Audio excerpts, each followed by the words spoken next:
عائشہ رضی اللہ تعالیٰ عنہ حضور علیہ الصلوۃ والسلام کی خدمت میں آئی اور کہا یا رسول اللہ آپ نے مجھے دعا سکھانے کا وعدہ فرمایا تھا. فرمایا ہاں تمہیں دعا سکھا دیتے ہیں، تم یہ دعا کیا کرو. اللہم انی اسألک من خیر ما سألک منہ نبیک محمد صلی اللہ علیہ وسلم وأعوذ بک من شر ما استعاذک منہ نبیک محمد صلی اللہ علیہ وسلم. عائشہ ٹھہرو، ہم تمہیں ایک دعا سکھاتے ہیں اور یہ دعا تمہیں کافی ہو جائے گی. پھر اللہ کے نبی صلی اللہ علیہ وسلم نے عائشہ کو ایک دعا سکھائی. کیا ہے؟ اے اللہ، آپ کے نبی حضرت محمد صلی اللہ علیہ وسلم نے آپ سے جتنی خیر کی چیزیں مانگی ہیں میں بھی مانگتی ہوں.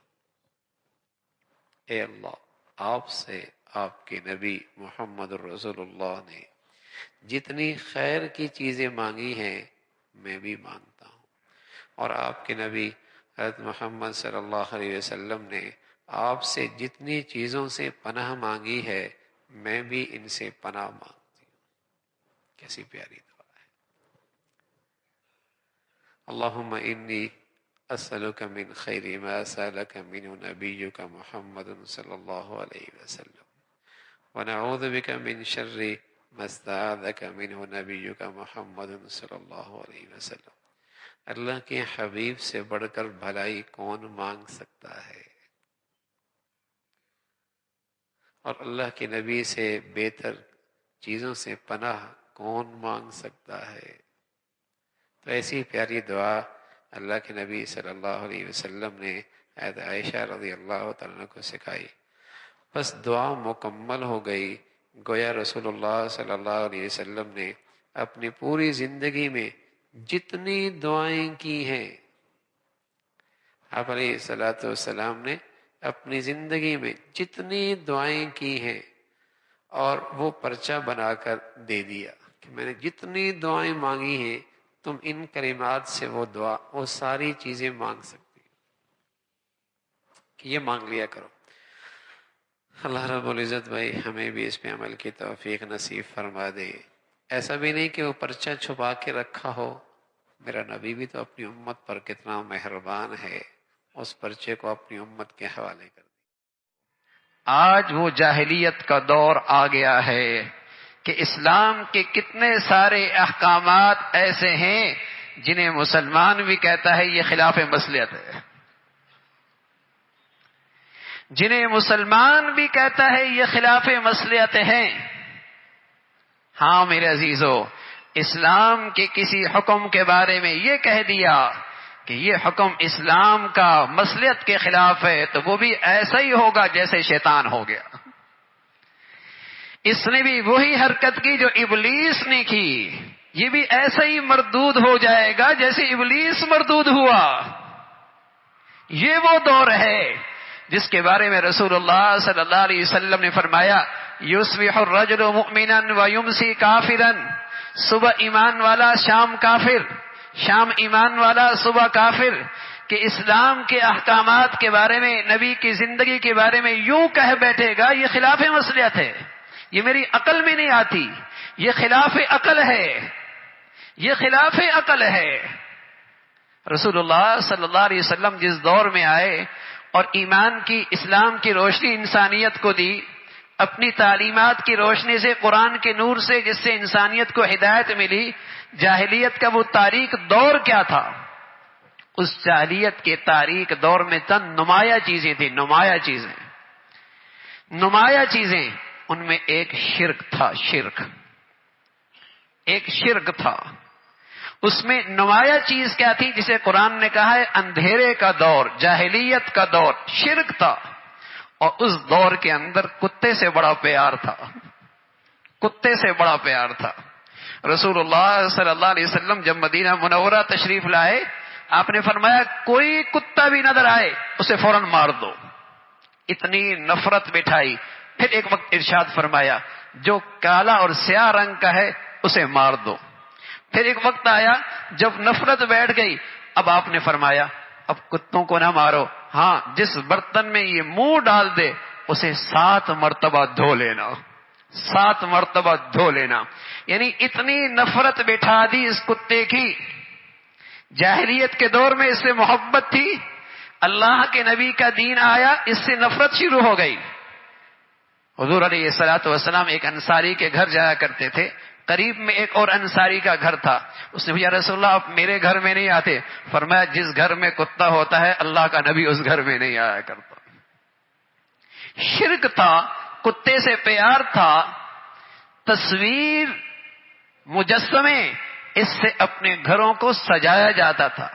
ذی روح تصویر اور مجسمے اس سے گھروں کو سجایا جاتا. ایک دن آپ کی پیاری بیٹی حضرت فاطمہ، جس کے پاس آپ کی ساری اولاد کی محبت جس کے لیے اکٹھی ہو گئی، بیٹیوں کا انتقال ہو گیا، بچوں کا بچپن میں انتقال ہو گیا، ایک بیٹی فاطمہ رہ گئی، اولاد کی ساری محبت فاطمہ کے لیے، فاطمہ کے لیے. ایک دن سفر سے تشریف لاتے تو سب سے پہلے اپنی بیٹی کے گھر تشریف لاتے، اور پیار کا اور اتنا احترام کا حال تھا، بیٹی کا ہاتھ چومتے تو بوسہ لیتے، اور بیٹی بھی اپنے ابا کا ہاتھ کا بوسہ لیتی.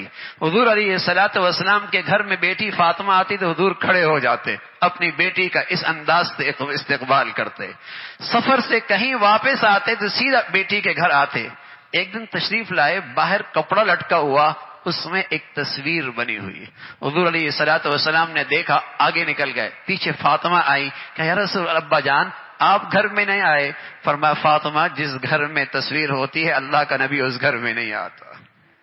جاہلیت کا دور بتا رہا ہوں جس میں نمایاں علامات، وہاں شرک ہوا کرتا تھا، وہاں مجسمے اور تصویروں سے گھروں کو سجایا جاتا تھا، وہاں سود خور، سود کھایا جاتا تھا، سود کھایا جاتا تھا، وہاں بچیوں کو زندہ درگور کر دیا جاتا تھا، وہاں وَلَا تَبَرَّجْنَ تَبَرُّجَ الْجَاهِلِيَّةِ الْأُولَى، وہاں عورتیں باہر یوں نکلا کرتی تھیں، سر پہ دوپٹہ ہوتا اور اس کے دونوں طرف پیچھے پشت پہ ڈال دیا کرتی تھی، سینہ کھول کے نکلا کرتی تھی. قرآن ہے، 22واں پارہ ہے، جاہلیت کی تصویر ہے جسے اللہ کے نبی نے اپنے نور سے منور کیا تھا، اسلام کی روشنی سے.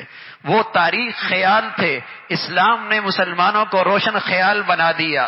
وہ تاریخ خیالات خیال تھے جن کے ہاں جسم پہ لباس عیب تھا، دوپٹہ عیب تھا، حیا کی چادر عیب تھی. وہ تاریخ دور تھا، تاریخ خیالی کا زمانہ تھا.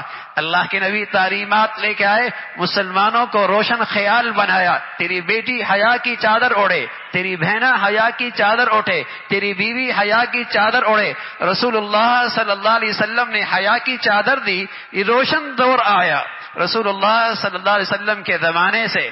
پھر کیا ہوا؟ اس زمانے میں عورت بے پردہ عریاں لباس کے ساتھ باہر نکلتی. یہ زمانہ جاہلیت ہے. پھر رسول اللہ صلی اللہ علیہ وسلم کے زمانے سے پہلے سود کھایا جاتا تھا، قمار جوا کھیلا جاتا تھا، شراب پی جاتی تھی. یہ قرآن نے اس جاہلیت کی تصویر ذکر فرمائی ہے. اسلام آیا ہے، میری نبی کی زندگی آئی ہے، ان سارے اندھیروں کو ختم کیا ہے. لیکن آج پھر دیکھیے ذرا دنیا میں اس زمانے جاہلیت کی کیا آج اندھیرے موجود ہیں کہ نہیں؟ ہر طرف یہ اندھیرے موجود ہیں.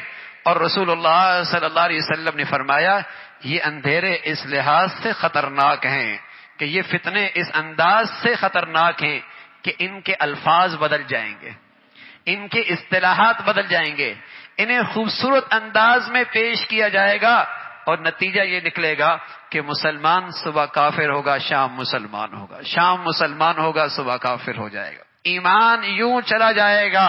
وجہ کیا ہے؟ مسلمان بھی کہے گا یہ احکامات خلاف مصلحت ہیں، یہ احکامات خلاف مصلحت ہیں، یہ اس زمانے کے احکامات ان پر عمل کرنا ممکن نہیں، یہ میرے عقل میں نہیں آتی.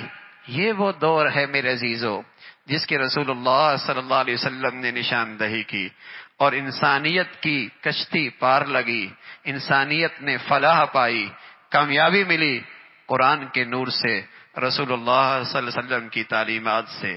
میرے عزیزو آج بھی ہمارے مسائل کا حل اسوہ رسول میں موجود ہے، نبی کی زندگی میں موجود ہے۔ اللہ کی دی ہوئی ہر نعمت پہ ہر حال میں شکر کرتے رہو، یہ بھی اللہ کی طرف رجوع کی شکل ہے۔ اس لیے کہ شکر کرنے والے پر، شکر کرنے والے سے شیطان بے بس ہو جاتا ہے۔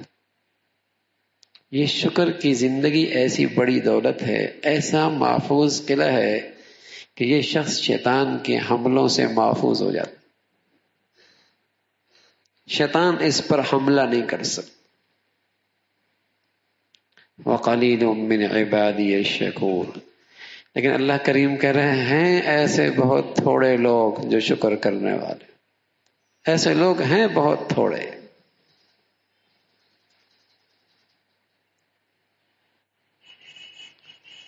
تو اللہ کی دی ہوئی نعمتوں پہ ہر حال شکر ہو۔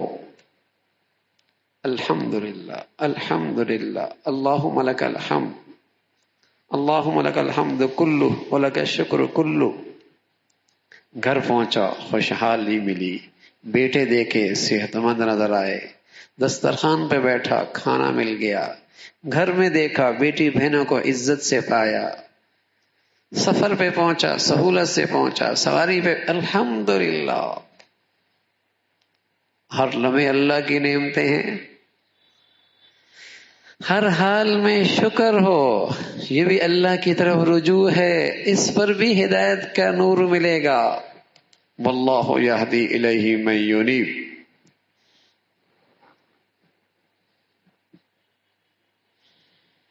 واللہ یہدی الیہ من ینیب۔ جس کی زندگی میں اللہ سے ہدایت مانگنا ہے، جو ہر چیز اللہ کے سامنے پیش کرتا ہے، جس کی زندگی میں ہر حال میں شکر ہے، اللہ اسے ہدایت دے گا بھی، اور اس کا خاتمہ بھی ہدایت پر ہوگا۔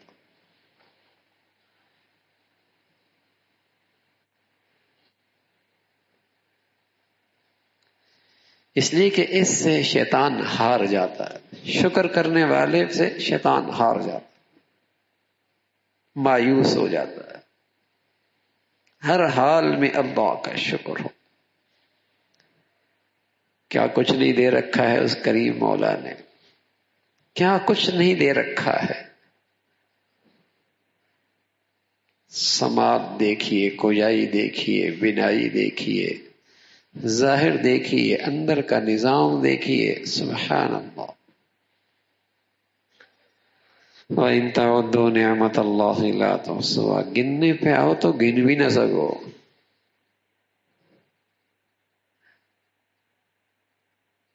لکھنے پہ آؤ تو لکھ بھی نہ سکو۔ قلم، دنیا بھر کے درختوں کے قلم بنا دیے جائیں، سمندر اور دریا کو سیاہی بنا دی جائے، سارے انسان، سارے فرشتے بیٹھ کر لکھنے لگ جائیں، ان کی زندگیاں ختم ہو جائیں گی، وہ قلم اپنی زندگی چھوڑ بیٹھیں گے، سیاہی ختم ہو جائے گی، اللہ کی برسنے والی نعمتوں کو شمار نہیں کر سکتے۔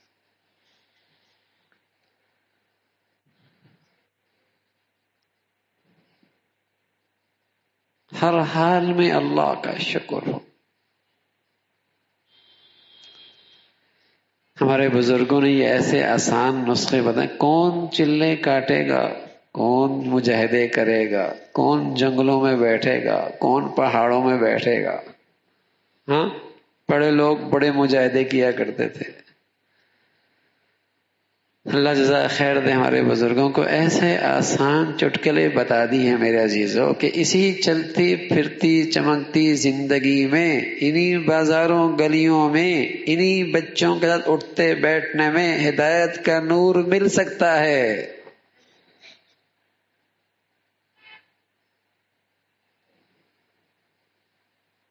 اسی اچھے کھاتے پیتے لباس پوشاک میں، انہی گھروں میں رہتے، انہی گلی بازاروں میں چلتے پھرتے، انہی بچوں کے ساتھ اٹھتے بیٹھتے ہدایت کا نور مل سکتا ہے۔ واللہ یہدی الیہ من ینیب، پیش تو کرو اللہ کے سامنے اپنے آپ کو، رجوع تو کرو اس کی طرف،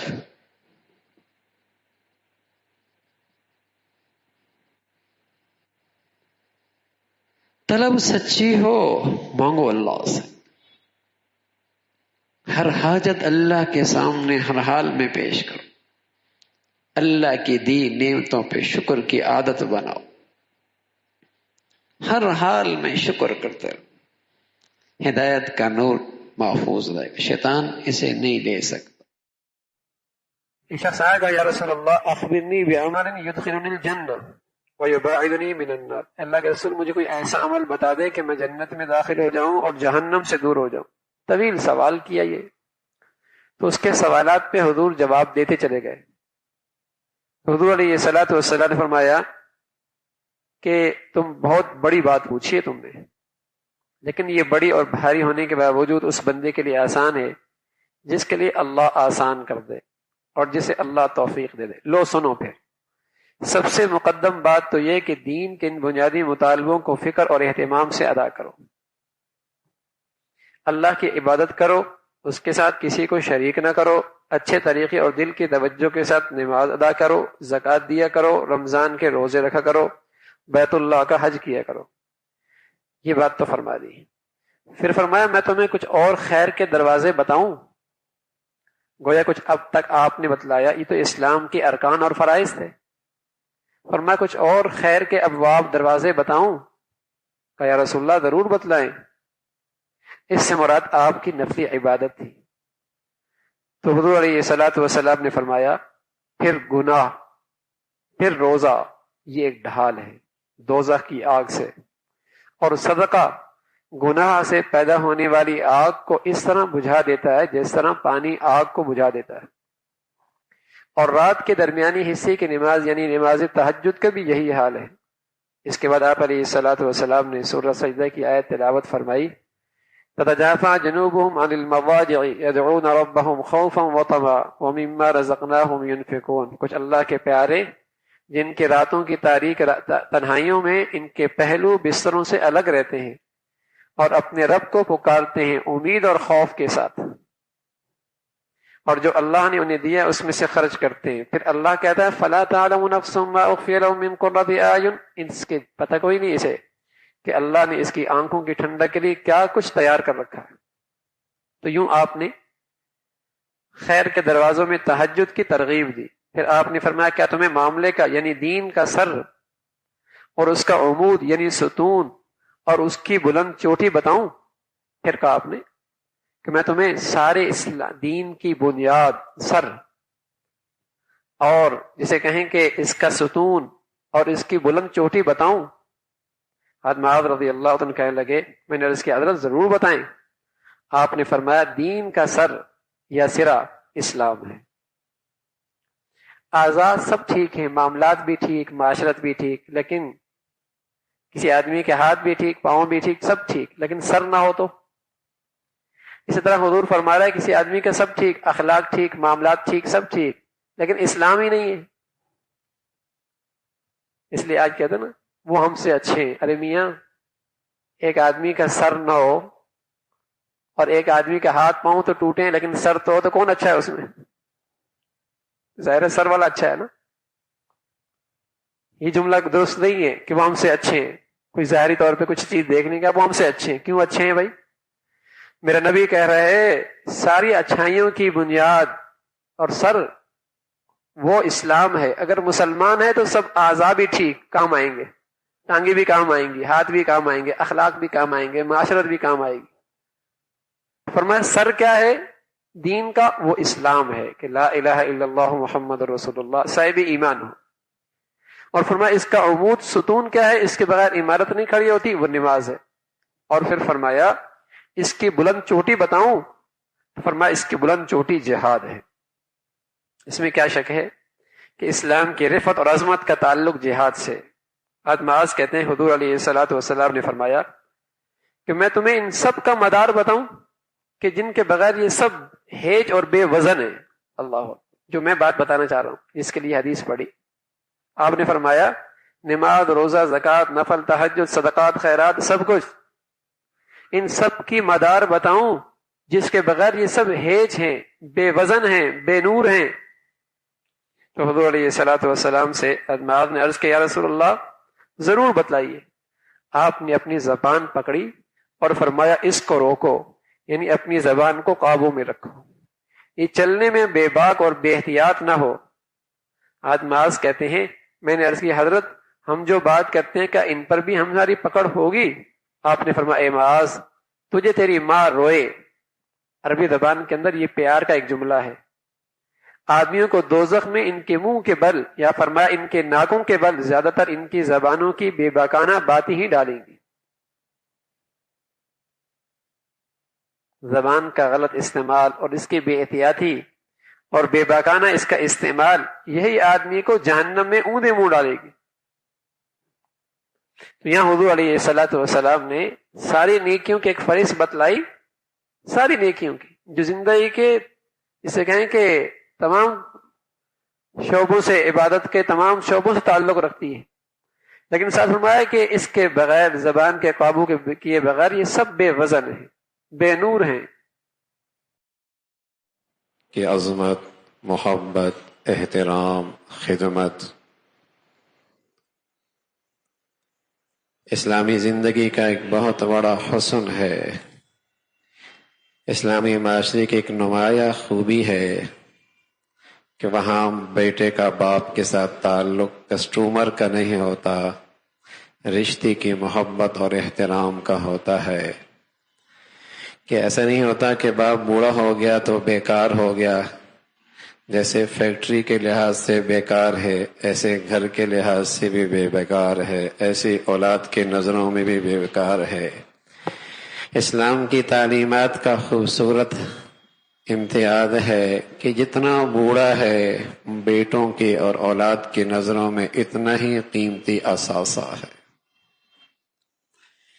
مغربی زندگی کا نقشہ ہے، وہاں چونکہ تعلق کسٹمر کا ہوتا ہے، جہاں نفع ختم تو بیٹے کا باپ سے تعلق ختم، بیوی کا شوہر سے تعلق ختم، بیوی کا شوہر سے تعلق ختم، وہاں ساری زندگی کی سلسلہ کسٹمر کی بنیاد پہ، نفع نقصان کی بنیاد پہ چلتا ہے، وہ بھی دنیا کے لحاظ سے۔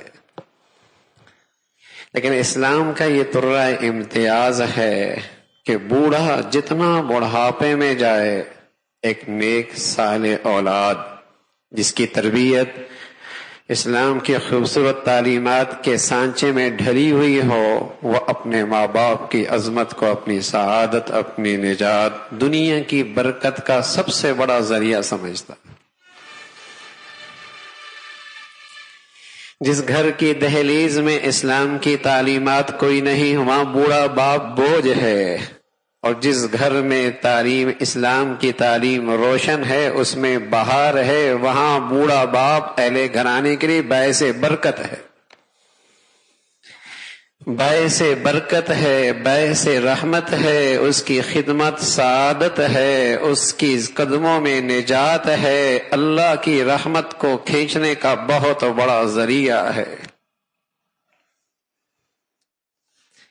لیکن جہاں اسلام کی زندگی کو تازگی نصیب ہو، یہ انہی گھروں کا نقشہ ہے، اور جہاں صرف مادی نقشوں کی باتیں ہیں، اور جسے کہیں کہ جس تعلیم نے صرف دولت کمانا ہی انسانیت قرار دیا ہے، وہاں آپ کو یہ نقشہ نہیں ملے گا۔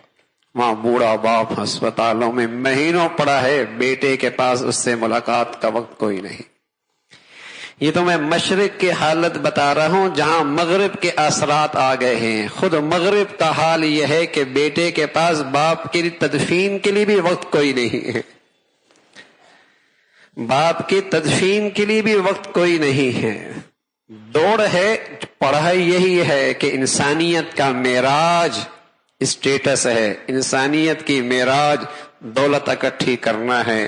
پڑھائی یہی ہے کہ خواہشات پورا کرنے کا نام زندگی ہے، تو پھر فرصت کہاں؟ پیارے رسول صلی اللہ علیہ وسلم نے فرمایا تم دوسروں کے متعلق بدگمانی سے بچو، کیونکہ بدگمانی سب سے بڑا جھوٹ ہے۔ تم کسی کے کمزوریوں کے ٹو میں نہ رہا کرو، جاسوسوں کی طرح رازدارانہ طریقے سے کسی کے عیب معلوم کرنے کی کوشش مت کیا کرو، اور ورنہ نہ ایک دوسرے سے بڑھنے کی بے جا ہوس کرو، نہ آپس میں حسد کرو، نہ بغض کینہ رکھو، نہ ایک دوسرے سے منہ پھیرو، بلکہ ایک اللہ کے بندے اللہ کے حکم کے مطابق بھائی بھائی بن کے رہو۔ یہ وہ تمام بد اخلاقیاں ہیں جو آپس کے تعلقات میں عداوت اور بغض لے کے آتی ہیں، جو دلوں کو توڑ دیتی ہیں۔ سب سے پہلے آپ علیہ الصلوۃ والسلام نے بدگمانی فرمائی۔ یہ قسم کا جھوٹا وہم ہے۔ جو شخص اس بیماری میں مبتلا ہوتا ہے اس کا حال یہ ہوتا ہے کہ جس کسی سے اس کا ذرا سا اختلاف ہو جائے، اس کے ہر کام میں اسے بدنیتی نظر آتی ہے، اس کے ہر کام میں اس کی سوچ منفی ہو جاتی ہے۔ بدگمانی جو ہو گئی، اس کا اچھا کام بھی اسے برا لگتا ہے۔ ہاں؟ اللہ معاف فرمائے، اگر یہ گھروں میں آ جائے، میاں بیوی میں آ جائے، تو اس کا ہر اچھا کام بھی اسے ٹیڑھا ہی لگتا ہے، اسے ہر اچھی بات بھی بری لگتی ہے۔ بدگمانی جو آ گئی، میرا نبی کہے گا ایاکم والظن، ایاکم والظن، برے بدگمانی سے بچو، اس لیے اگر یہ آ گئی دل ٹوٹنے شروع ہو جائیں گے۔ اور پھر آپ علیہ الصلوۃ والسلام نے فرمایا یہ اکذب الحدیث ہے، زبان سے جھوٹ کو تو آدمی پھر بھی جھوٹ سمجھتا ہے، لیکن دل کے اس جھوٹ کو دنیا جھوٹ بھی نہیں سمجھتی۔ دل کے اس جھوٹ کو لوگ جھوٹ بھی نہیں سمجھتے، حالانکہ یہ بڑا جھوٹ ہے۔ ہاں؟ اور اس پر توبہ بھی نہیں ہوتی کہ میں کسی کے بارے میں بدگمانی میں پڑا ہوں۔ پھر آپ علیہ الصلوۃ والسلام نے متنبہ فرمایا کہ خبردار، یہ بہت برا جھوٹ ہے۔ جیسے آپ علیہ الصلوۃ والسلام نے فرمایا حسن الظن من حسن العبادہ، اچھا حسن ظن اچھی عبادت ہے۔ بعض لوگ، ایک مرتبہ شیخ الحدیث مولانا زکریا رحمۃ اللہ علیہ کسی نے کہا حضرت یہ بزرگ لوگ جو ہوتے ہیں یہ ایک دوسرے کے بارے میں کیوں اختلاف کرتے ہیں؟ حضرت فرمانے لگے وجہ یہ ہوتا ہے کہ ان کے جو قریب لوگ ہوتے ہیں نا، وہ بزرگوں کے کان بھرتے ہیں، کان بھرتے ہیں، اور وہ بزرگوں کے بارے میں ایک دوسرے کے بارے میں بدگمانیاں پیدا کر دیتے ہیں۔ تو وہ کہنے لگے حضرت ان کے نور بصیرت اتنی بڑی ہوتی ہے کہ پہچان لیں کہ غلط بول رہے ہیں۔ فرمایا ہاں نور بصیرت تو بہت بڑی ہوتی ہے، لیکن ان کا حسن ظن بہت بڑا ہوا ہوتا ہے کہ یہ مسلمان ہو کے جھوٹ نہیں بول سکتا، مسلمان ہو کے جھوٹ نہیں بول سکتا، جس کی وجہ سے ان کی باتیں مان لیتے۔ تو سچی بات یہ ہے کہ مسلمان آدمی حسن ظن بہت رکھتا ہے، یعنی یہ ایسا نہیں ہو سکتا، یہ جھوٹ نہیں بول سکتا، یہ ایسا نہیں کر سکتا۔ فرمایا حسن الظن من حسن العبادہ، اچھا حسن ظن رکھنا یہ بھی بہت خوبصورت عبادت ہے۔ اللہ علیہ وسلم فرماتے جب اللہ کسی کو ہلاک کرنا چاہتا ہے تو اس سے حیا کو چھین لیتا ہے، اور جب وہ حیا سے محروم ہوتا ہے تو وہ قابل نفرت، اور وہ بھی لوگوں سے نفرت کرنے لگتا ہے۔ پھر اس کے اندر سے دیانت چھن جاتی ہے، امانت دیانت چھن جاتی ہے، اور جب اس کے اندر دیانت نہیں رہتی تو وہ معروف ہوتا ہے کہ خائن ہے، اور جب وہ خائن بنتا ہے تو اس کے اندر کے خانوں میں کہیں رحم دلی باقی نہیں رہتی، رحم نکل جاتا ہے۔ اور پھر یہ وہ درجہ ہے کہ اس کے اندر سے، اس کے گلے سے اسلام کا پھندا بھی نکال دیا جاتا ہے، اور ہمیشہ کے لیے یہ اسلام سے بھی محروم ہو جاتا ہے۔ تو ابتدا کہاں سے ہوئی؟ جہاں حیا گئی، جہاں سے حیا گئی۔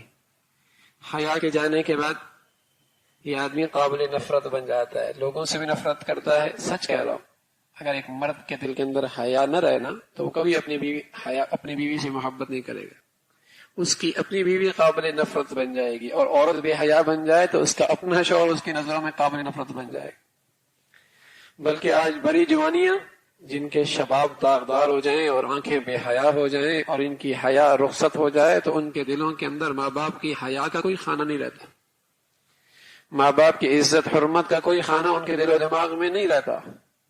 جس کا بھی حیا داغدار ہو گیا وہ قابل نفرت ہے، وہ لوگوں سے نفرت کرنے لگتا ہے، اور جب یہاں تک پہنچتا ہے تو پھر وہ اس کے اندر دیانت نہیں رہتی، وہ خائن بنتا ہے، خائن۔ اور جب خائن بنتا ہے تو اس کے دل کے اندر سے رحم کا سارا مادہ بھی نکال دیا جاتا ہے، اور جب اس اسٹیج پہ آتا ہے تو وہ اسلام کے دولت سے بھی محروم ہو جاتا ہے۔ اس لیے میرے نبی فرمایا کرتے تھے، تمام انبیاء علیہ الصلوۃ والسلام کی یہ بات چلی آ رہی ہے، سب کا یہ ایک مشترکہ معقول ہے، اذا فاتک الحیا فافعل ما شئت، جب حیا رخصت ہو جائے تو پھر کچھ بھی یہ کر سکتا ہے۔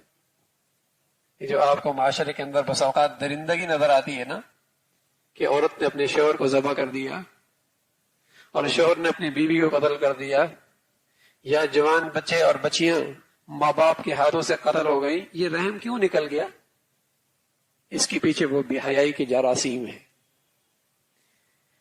یہ توان کی بنیادوں پر جو قتل ہو رہا ہے، بوریاں بند لاشیں مل رہی اور انسانی جسموں کے ٹکڑے کیے جا رہے، ندیوں میں پھینکا جا رہا ہے، اس کے پیچھے وہی بے حیائی کی جراثیم ہے. جہاں بے حیائی آتی ہے وہاں رحم اٹھ جاتا ہے، درندگی آ جاتی ہے. درندگی، وہ انسان نہیں رہتا، درندہ بن جاتا ہے. اس لیے کہ میرا نبی نے کہا ہے. تو جو جو معاشرے کے اندر بے حیائی رواج پائے گی تو درندگی آتی چلی جائے گی، انسانوں کے اندر سے رحم ختم ہو جائے گا. آپ دیکھیں کتنا بے رحم ہو گیا آج انسان، کتنا بے رحم ہو گیا. اس لیے کہ اس میڈیا نے اس کی آنکھوں سے حیا چھین لی ہے، اس کے اندر سے حیا رخصت ہو گئی. نہ مرد میں رہی نہ عورت میں نہیں رہی، تو اندر درندگی آئے گی، رحم نہیں رہے گا. اس لیے کہ جس اندر سے حیا چلی جائے گی وہاں رحم نہیں رہے گا، وہ درندہ بنے گا اندر سے، بے رحم انسان. آپ ڈاکٹروں کو دیکھ لیں، انجینئروں کو دیکھ لیں، ہر شعبے زندگی کو دیکھیں، ایسا لگتا ہے درندگی ہے. کیوں؟ اندر سے حیا رخصت ہو گئی. وہ مریض تڑپ رہا ہے، اسے اپنے پیسوں کی پڑی ہوگی. وہ اپنا پیٹ بھرنے کے لیے ایسے خطرناک راستے بنائے کہ ہزاروں کی جانیں چلی جائیں لیکن اس کا پیٹ بھر جائے. دوسرے زہر کھا لیں لیکن اس کا پیٹ بھر جائے. کتنی بے رحمی ہے آج معاشرے کے اندر. رحم رہا ہی نہیں، اس لیے کہ حیا نہیں رہی. میرے نبی نے کہا کہ جس دل کے خانے سے حیا رخصت ہو جائے گی وہاں رحم دلی چلی جائے گی، بے رحمی آ جائے گی، درندگی. اس کے اندر وہی بھیڑیا والے عادتیں آ جائیں گی، چیٹ پھاڑنا اور دوسروں کو جسے کہیں کہ گھروں کو اجاڑنا اور دوسروں کو نقصان دے کر دوسروں کو ہلاکت میں ڈال کے خوش ہونا، درندگی. تو میرے نبی نے فرمایا اس کی بنیاد کہاں سے پڑی ہے؟ جب حیا رخصت ہو گئی. حیا رخصت. اور بدقسمتی سے جس نئی تہذیب سے آج انسانیت کا واسطہ پڑ رہا ہے وہاں تو حیا ایک عیب ہے. جو نئی تہذیب فروغ پا رہی ہے دنیا میں وہاں تو حیا ایک عیب ہے. اگر کوئی لڑکا لڑکی سے بات نہیں کرتا تو کہتے ہیں یہ جنسی مریض ہے یا نفسیاتی مریض ہے. وہاں تو یہ شرم و حیا عیب بن گیا. اگر کوئی لڑکا لڑکی سے آزادانہ کالج میں یونیورسٹی میں بات نہیں کرتا تو سمجھتا یہ جنسی بیمار ہے یا کوئی نفسیاتی مریض بن چکا ہے یہ. اور جس لڑکی کے بہت سارے یار ہوں، ہاں یہ بڑی با اعتماد ہے، اسے دنیا سے ملنا آتا ہے، بات کرنا آتا ہے، اس کے اندر بڑی صلاحیت ہے. اور جو لڑکا جتنا بے حیا ہو حالات کے تقاضوں سے واقف ہے. یعنی اس سوسائٹی کے اندر تو اس تہذیب میں تو شرم و حیا عیب بن گیا اور بے حیائی کمال بن گیا. تو پھر وہی ہوگا جو آج میرا منظر معاشرہ دیکھ رہا ہے، جہاں اسکولوں کے اندر بھی اسی بے حیائی کو رواج دیا جائے، کلبوں کے اندر پارکوں کے اندر بھی اسی کو اویاری دی جائے، اور جہاں مخلوط قسم کے سوئمنگ پول بنا کر اور مخلوط محفلیں جمائی جائیں تو وہاں بے حیائی کو فروغ دیا جائے، تو پھر درندگی معاشرے میں نظر آئے گی. پھر باپ کے ہاتھ، بیٹے کے ہاتھ سے باپ ذبح ہوگا، پھر بیٹی کے ہاتھ سے ماں قتل ہوگی، پھر اسکول کالج میں طلباء کے ہاتھوں سے اساتذہ کی پٹائی ہوگی، پھر وہاں رینجر رکھے جائیں گے، رینجرز بلائی جائے گی کہیں کہ بیٹی بھاگ نہ جائے، کوئی بیٹا کسی کی بیٹی کو لے کر نہ چلا جائے. یہ سب کچھ منظر ہوگا جب بے حیائی کو رواج دیا جائے گا. نبی علیہ الصلوۃ والسلام فرمایا کرتے تھے ما كان الفحش في شيء الا شانه وما كان الحياء في شيء الا زانه. فرمایا جہاں بے حیائی آتی ہے وہ چیز عیبدار بن جاتی ہے، چاہے کسی معاشرے میں آ جائے، چاہے کسی گھر میں آ جائے، چاہے کسی سوسائٹی میں آ جائے، چاہے کسی تعلیمی ادارے میں آ جائے، چاہے کسی کی ذات میں یہ بے حیائی آ جائے، وہ عیبدار ہے. میرے نبی کی نظر میں، میرے اللہ کی نظر میں وہ عیبدار.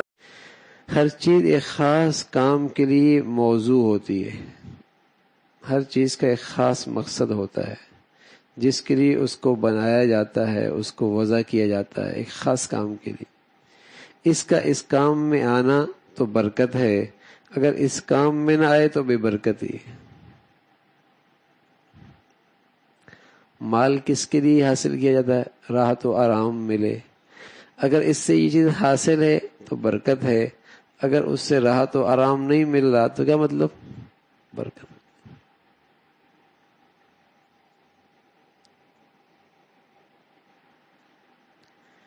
تو جو چیز جس کام کے لیے وضع کی گئی ہو اگر اس کام میں آئے تو کہا جائے گا برکت ہے، اگر وہ چیز اس کام میں نہ آئے تو کہا جائے گا برکت نہیں. مثلا روپے اس واسطے کہ اس کے ذریعے سے کھائیں پئیں دنیا کی راحت حاصل ہو، اگر وہ کھانے پینے کے کام میں آوے اور اپنے تن کو لگے تو برکت ہے، اگر اس کام میں نہ لگے تو فضول اڑ جائے تو اسی کا نام بے برکتی ہے۔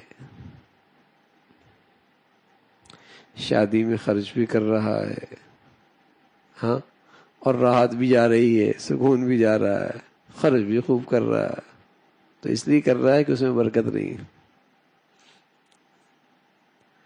اگر برکت ہوتی تو ڈھنگ سے خرچ کرتا، رسم و رواج میں نہ اڑاتا، نام و نمود میں ضائع نہ کرتا۔ اس لیے عبد القادر جیلانی رحمۃ اللہ علیہ فرمایا کرتے تھے، جب لوگ مال خرچ کرتے ہیں تو مجھے اندازہ ہو جاتا ہے کہ مال یہ آ رہا ہے کیسے، مبارک جگہ سے آ رہا ہے اور برکت والا ہے تو اچھی جگہ پہ خرچ ہوگا، اور جیسے آ رہا ہے ویسے جا رہا ہے تو مجھے اندازہ ہوتا ہے کہ یہ آ کیسے رہا ہے، آ کیسے رہا ہے۔ تو برکت یہ ہے کہ وہ چیز ٹھکانے لگ جائے، ٹھکانے لگ جائے۔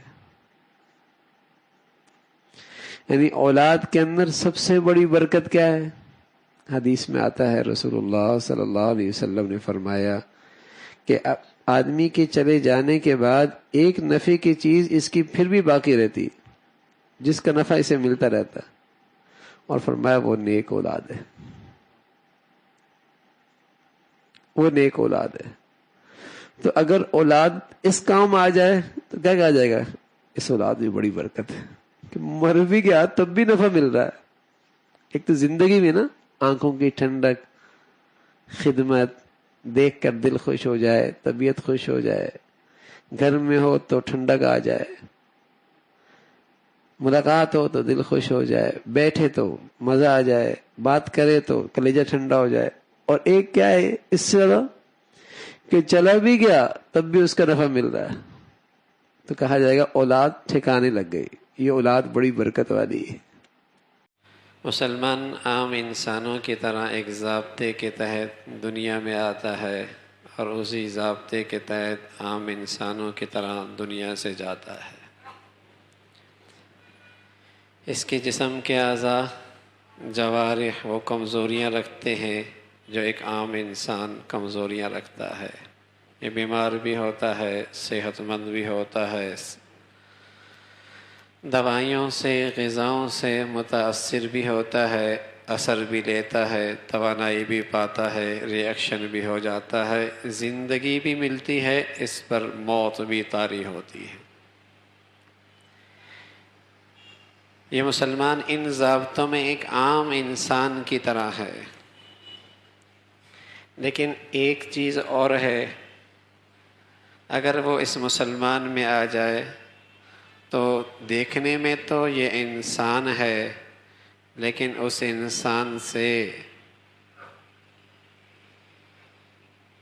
انسان سے ہزاروں گنا بڑھ کر اس کی شان بلند ہو جاتی ہے۔ اور وہ چیز اختیاری ہے، اختیار میں ہے۔ اعضاء اور جوارح اماں کے پیٹ سے لے کے آیا، لیکن نبی کی طرف سے ملنے والا وہ نور یہ ماں کے پیٹ سے نہیں آیا۔ یہ نور، یہ زندگی جب اپنائے گا تو پھر سمندر اور دریا اور پہاڑ بھی بس اوقات اس کے راستے سے ہٹ جاتے ہیں اور یہ راستہ بنا لیتا ہے۔ دیکھنے میں یہ عام انسانوں کی طرح ہیں، لیکن اللہ کے حبیب کی زندگی کی شکل میں جو اس کی زندگی میں نور آیا، یہ انسان ہوتے ہوئے بھی بس اوقات لاکھوں کروڑوں انسانوں سے ممتاز ہو جاتا ہے، اس کی شان ہی الگ ہو جاتی ہے۔ یہ بس اوقات سمندر میں کشتیاں ڈالتا ہے، سمندر کی لہریں اسے راستہ دے دیتی ہیں۔ یہ بس اوقات گھوڑے ڈالتا ہے، سمندر کی پانی اس کے لیے راستہ بنا دیتے ہیں، اور بس اوقات یہ جنگلوں کے اندر پڑاؤ ڈالتا ہے، جنگل کے درندے بھی اس کی حفاظت اور اس کے راستہ بتلانے والے رہبر بن جاتے ہیں، رہنمائی کرنے لگ جاتے ہیں. کہنے میں یہ انسان ہے، لیکن اس کے زندگی میں اللہ کے حبیب کی زندگی کیا آئی ہے، اس کی شان ہی کچھ اور ہو گئی ہے. اللہ بھی یہی کہہ رہا ہے کہ جس کے پاس نبی علیہ الصلاۃ والسلام کی زندگی کی شکل میں نور ہے، وہ تو ایسا ہے جیسے زندہ،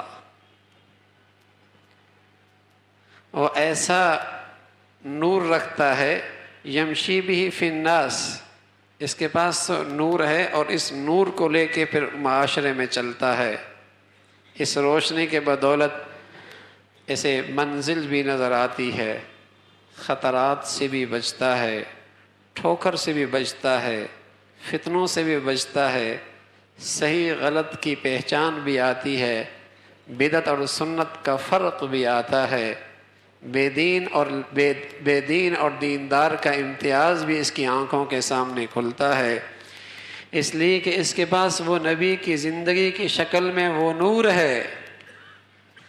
تو دیکھنے میں یہ مسلمان عام انسانوں کی طرح ہیں، لیکن فرمایا جو نبی کی زندگی کے نور سے محروم ہے وہ مردوں کی طرح ہے، اور جس کے پاس نبی کی زندگی کا نور موجود ہے وہ زندوں کی طرح. کتنا بڑا فرق بتایا ہے. اب امن کان میتا فاحییناہ وجعلنا لہ نورا، کیا وہ مردہ جسے اللہ نے زندہ کر دیا اور پھر اس کے ہاتھ میں نور دے دیا، پھر اس نور کو لے کر دنیا میں زندگی گزارتا ہے، یہ اس شخص کی طرح ہوتا ہے، اس شخص کی طرح ہو سکتا ہے جو اندھیروں میں زندگی گزارتا ہے اور اس سے نکل ہی نہیں پاتا. بڑا فرق ہے.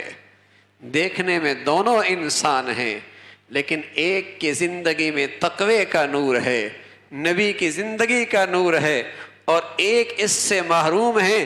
دونوں کا جینا مرنا ایک جیسے.